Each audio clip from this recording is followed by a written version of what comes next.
Hello chess fans. Recently I was looking through my past games through this notebook I have here, and I recommend that all of you keep a notebook of your past games so maybe you can look over some of them. I lost a few of them, but I found this really hidden gem. I think I played in a really excellent game, and this was around 1.5 years ago, and I didn't really know so much any theory whatsoever at this point. I was pretty much just on my own, so we can see how through the Italian opening, I was actually able to get a really nice position and able to push without really knowing much about the opening. I obviously knew to develop your pieces, control the center, but past that, I didn't really know many ideas. I also knew this classic Spanish maneuver, though. So the game started off e4, e5, knight f3, knight c6, bishop c4, and this is what I recommended in the opening repertoire video as well. My opponent went bishop c5, and I went d3, going for the closed Spanish, as I like to call it, or the Gioco Pianissimo. The main line here is to do this way. But doing it this way actually gives you the added bonus of maybe you can tell your opponent you're going to go for d4. But after d4, this line is known to be pretty dry. So, and I didn't even know any theory, so I didn't even know this line. So I went for d3, knight f6, and what I recommended earlier was knight c3, but in this game I decided to go for c3, which is also a really easy approach to understand, as all you want to do is play d4 in the future, maybe bring your rook to e1 first. My opponent went d6, I went a4, and I actually like this a4 move still to this day, because what a4 does, okay, we have a threat. We're threatened, if they castle, the threat is to go b4 and trap the bishop, pretty obviously. So they have to respond to it. And basically what we're going to argue is what my opponent played was a5, which I think is maybe a minor concession. I think maybe a6 might be a little bit preferred. After a5, what we want to claim is that they don't have access to b4 or d4 because we control those squares with our pawn. But we have access to this b5 square now, and this is going to become a little bit more crucial down the line of the game. So what I think my opponent probably should have done, and what is a little bit better of an approach, is to go with this a6 move. The only problem with this a6 move is it doesn't stop b4, and here white can seemingly gain a lot of queenside space, and this position is around equal, but I think that white is probably to be preferred because he has a lot of attacking ideas on this side of the board. But instead my opponent went a5, I went knight bd2, just going for this maneuver. Maybe I don't have to castle yet. Usually in the Italian, sometimes you delay castling to move your knight here first. I think, though, most of the time you should castle first. Castles. And I castled, so knight f1 was also possible, but I thought it was a little bit slow to prepare bishop e3. Maybe my opponent might have knight g4 even immediately, though I don't think so because I might have d4. But my king would be in the center, so I think knight f1 would be a little bit of concession. So here I castled, and my opponent went bishop g4, which I was happily pleasant to see, because usually you only play bishop g4 after d4 has already been committed. The problem with doing it right away is that my center is not going to be weak if I don't commit d4, so I can go with the knight here, go h3 and kick the bishop back. So after h3, if he goes back here, I can go rook e1 and hit the bishop like this, then maybe get a knight to f5. But instead my opponent admitted his mistake, which I think is a really strong quality of a player, and went bishop e6.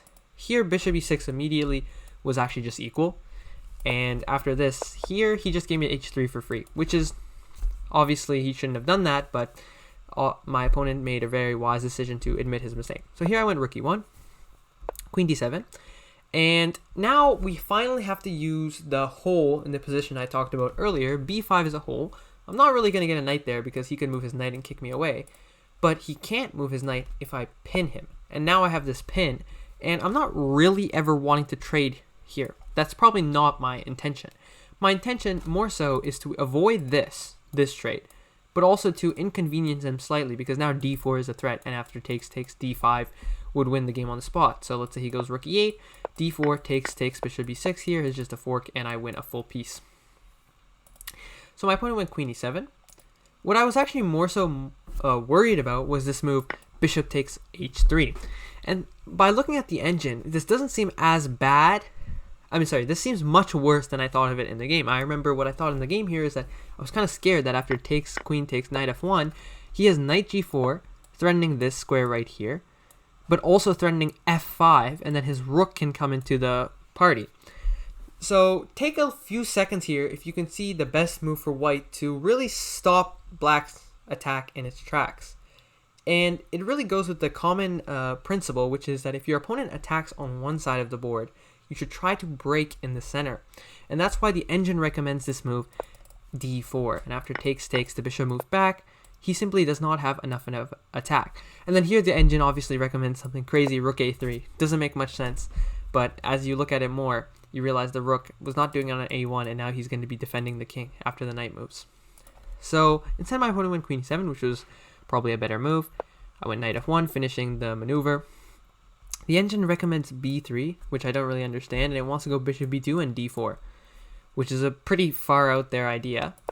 Knight f1, knight a7, and here I decided to go for d4. And I think here probably a more reasonable choice is to go for knight g3 and give up this pawn, because if he does that, then I think I have ideas of queen a4 maybe and b4, and if he takes, I could get the rook in the corner, or b4 at some point. But instead I went d4, takes, and here black has the equalizing move, I think. I'm going to turn the engine off actually, which is now bishop b4, and I really missed this move in the game. And now what I should do, probably looking at this with a human eye, is probably just sack the exchange with bishop d3, and after takes, what I can argue here is I have a big center. His knight is offside, so he's probably going to have to go here. Well, he can't go there because then he gets hit by d5. But his knight is offside, and if he defends this pawn, maybe then I can go bishop g5, and there's not an easy way to kick him around. And e5 is a threat. I might ruin his pawn structure. I rate this position as equal. It's probably losing by the engine. But instead I went bishop d2, which, because, you know, back then I wasn't really that aggressive as I am now. So he took, and I took with the queen. I think knight takes maybe to go to c4 might be a little bit more sensible, but queen takes is fine too. Knight takes b5, takes here. And here my opponent thought I had double pawns and I had a weak pawn, but my opponent actually immediately blunders the game away.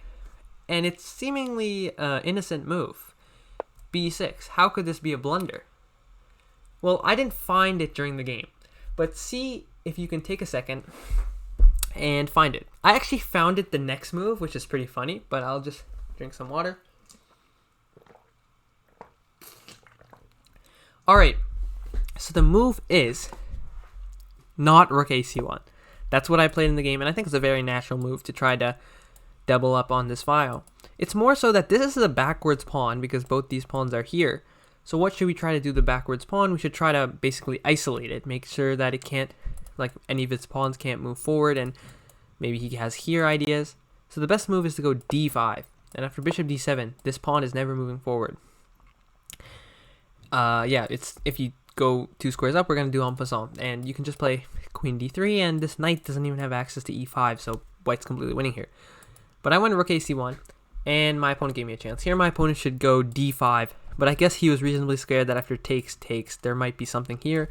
There's nothing, but I think it was reasonable to be scared of that. So rook a8, and now I play d5, finally taking advantage of the positional concession my opponent made. Bishop d7, queen d3, rook fe8, and I went knight g3. I'm aiming for this f5 square. This is, and this h5 square in some positions. This is often an idea in the Italian game, or the Gioco Pianissimo. Okay, my opponent went queen f8. He was looking to activate his rook somehow. Rook c8, rook e7. Here, we're all aiming for this pawn, and he's aiming to defend this pawn. He went queen d8, and I went knight d4. Again, now I couldn't go here immediately because after takes, I have a terrible pawn structure. But after knight d4, now I can go here and then take back with my knight. And I didn't even think that was that bad for him, because if I do that, he could take here. So I'd have to prepare it with f3 anyways, which I did in the game. But I don't think even this capture is that bad for him, because this bishop is really bad. And the other thing to notice about this position is that knights are really good in close positions. And while this position might not be completely closed, it is relatively closed. There's not a single open file on the board. So the knights are really strong here. So this bishop is not that strong. So he went g6, stopping my knight from getting to either of these squares. It's a common idea. I went f3, preparing to just solidifying and preparing maybe that rook c3, queen c2, some ideas like that. My opponent went knight e8. He wanted to go knight g7. I went knight f1. I thought, okay, my opponent's taking time to maneuver a knight. He can't really do anything. Let me maneuver my knight. So then I went to e3, a more central square where I'm also threatening to come into c4 in some positions and take here. The bishop ever moves somehow. Or I can then to go to g4 and threaten to come in these squares. My opponent went h6, and I went knight g4. And here I was expecting that my opponent would take, and I was planning to take here. And let me just see what the engine thinks. Because I reasoned that this position was very good for me because he has all these holes here, and this h6 pawn is going to become weak. Maybe I can even come on this file, and it just looks really pleasant. The engine gives +3. So instead my opponent went f5, which I think is a completely losing the game, but maybe a little bit more practical because he wanted to play f5 the entire time. Actually, instead of h6, what I've expected was here. And then I thought that this might not be as bad for him as previous positions because my pawns are extremely weak here. These pawns are probably going to drop at some point, though I'm going to get a lot of counterplay because his king is very weak. So he went f5, takes, knight takes here, and I just won the pawn. And after rook e5, knight e3, defending the pawn. I think the better move might have been like knight g3, so that the queen's not tied down, or even knight h6, so that this could be a mating threat. But instead I went here, and yeah, here my opponent went queen g5, completely missing f4. He might have thought he had bishop f5, but here actually a very simple move is that I have here. And if he moves his queen everywhere, I take this, and this bishop's pinned. So he could also be losing the bishop. Or if he takes this, I could take this with check. And if he takes this, yeah, I could just take this with check. And yeah, the important thing is that the bishop is pinned to the king here. Instead I went queen d4, which in case he can pin this here. And it's still +9, I think, but I went rook c4 here. And I just took that because I have a tactic to win the queen back. Rook takes c7, and the rest of this game is pretty nominal. All I did was I have to push this pawn and give this check, and then it's going to be forcibly getting the queen. So I went f5, rook takes b2 here. And then here I made a sort of, I guess I'd call it a troll move, because any reasonable player here... Oh, no, I actually made a really good move. So I think most players would probably play king h2. And then after rook f1, it's like, you have to be careful. You should always think, even when you're completely winning. This pawn is stopped for now, and I mean, I guess you can probably go with something like here check, maybe here check, here, and then here, and you can win the game like this. But like, why spend time thinking or spend time calculating that force variation when I can go king f2, covering the square, and only after he goes here, rook b3, king h2 now, and he doesn't have the option of going here because both my pawn and my knight cover it. And after rook b5, knight g6 check, he resigned. I think this position is +79 or +73.8, which is probably the highest I've ever seen. Probably there's some forced mate here, I'm guessing. And the best move is king g3, which I don't think any human probably plays. But knight g6 is a pretty simple win because after here check, here, this is, I think it's on forced mate, right?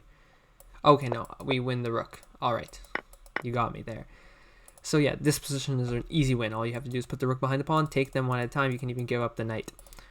So yeah, that was this game. So all I basically did in this game was use a classic Italian ideas to go to f5. So it started off with, first of all, I had to get my rook out of the way and let the knight come here. Then I had to break with d4. That's another classic Italian idea.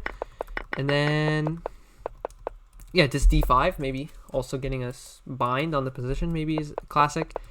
And then going for f5. I think that's the last pretty nice idea that I played this game, which is all pretty natural for the Italian. Also, notice this h3 move is also especially useful because knight g4, knight e5 might have been an idea if not for h3. So him giving me that move is a really useful move. So that's the end of today's video, guys. If you learned anything, please remember to let me know in the comments and recommend me any video ideas. I'm currently planning to make a video on gambits. Maybe next time I have something prepared to show you guys about refutations to many gambits. But that's the end of today's video, guys. I'll see you guys in the next one.